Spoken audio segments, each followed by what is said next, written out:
वकालत की आज की चौपाल में आप सभी का एक बार फिर से स्वागत है। आज के चौपाल में हम लोग देखेंगे कि किस प्रकार से मेडिको लीगल कॉन्सेप्ट में मेडिको लीगल टर्म्स या कुछ ऐसी चीजें जो हम लोग न्यायालय में प्रैक्टिस करने के दौरान प्रॉब्लम्स में आते हैं, जैसे मेडिकल कैसे पढ़ा जाए, मेडिकल टर्म्स का मतलब क्या है, इंजरीज क्या है, उनके क्या क्या प्रॉस एंड कॉन्स होते हैं, इन सभी में हम लोग बहुत परेशान होते हैं। आप सभी लोगों ने मेडिको लीगल केसेस या मेडिकल केसेस के बारे में जरूर कहीं ना कहीं पढ़ा, देखा या सुना होगा। आज का सेगमेंट जो हमारा है वो मेडिको लीगल केसेस, यानी मेडिकल और लीगल दोनों को अगर हम लोग कंबाइन कर देते हैं तो वो होते हैं मेडिको लीगल केसेस। हमारे आज के सेगमेंट में हम लोग देखेंगे कि वो कौन से टर्म्स हैं जो हम लोग अक्सर अपने वकालत, जो कि क्रिमिनल नेचर की हम लोग जब करते हैं कभी भी, तो उस वकालत में हम लोगों को मेडिकल टर्म्स नहीं समझ में आते हैं, क्या डॉक्टर साहब ने लिख दिया है वो समझ में नहीं आता है।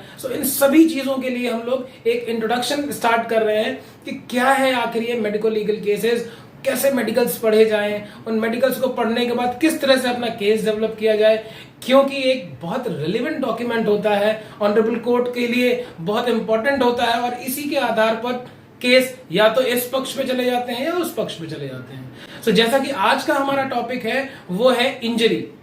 फ्रेंड्स, इंजरी बेसिकली दो तरह से होती है, one is simple injury and one is grievous injury.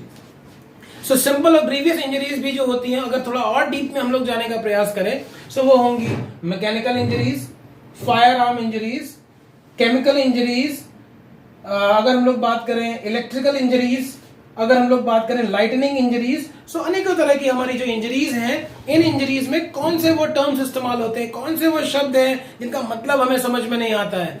इन्हीं सब चीजों को लेकर आज हम लोग आज का एक नया कॉन्सेप्ट लेकर आए हैं कि किस प्रकार से हम लोग जो जूनियर अधिवक्ता है उनको मेडिकल से संबंधित बहुत सारी परेशानियां होती हैं, वो टर्म समझ में नहीं आते हैं, क्या है एब्रेशन, क्या है कंट्यूजन, तो ये सभी चीजों को आज हम लोग जरूर जानेंगे। मैं स्लाइड्स के माध्यम से आपको बताना चाहूंगा कि क्या है पर्टिकुलर वो टर्म्स जिनको अगर हम जान जाएंगे तो हमारा क्रिमिनल केस जो हम लोग केस कोर्ट में फाइल करने जा रहे हैं या फाइट करेंगे या प्रोसिक्यूशन एविडेंस आएगा, कैसे क्रॉस एग्जामिनेशन करेंगे, इन सभी चीजों को हम लोग आज जानेंगे। Let's start the term injury और उनसे संबंधित वो कौन से टर्म्स हैं या वो कौन से वर्ड्स हैं जो अक्सर हम लोगों को परेशान करते हैं।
आशा करता हूं आज का टॉपिक जो हमने वकालत की चौपाल में पढ़ा वो जरूर समझ में आया होगा। अब अगर जूनियर अधिवक्ता कोर्ट में जाएंगे तो उन्हें abrasion, contusion, bruises, thermal injuries, stab wounds, इन सभी में प्रॉब्लम्स थोड़ी सी कम आएगी। मैंने पूरा प्रयास किया इस वीडियो के माध्यम से, स्लाइड्स के माध्यम से, कि आपको जो प्रॉब्लम्स आती हैं मेडिकल पढ़ते वक्त वो अब ना आए। वकालत की चौपाल का आज का सेशन यहीं समाप्त होता है। धन्यवाद।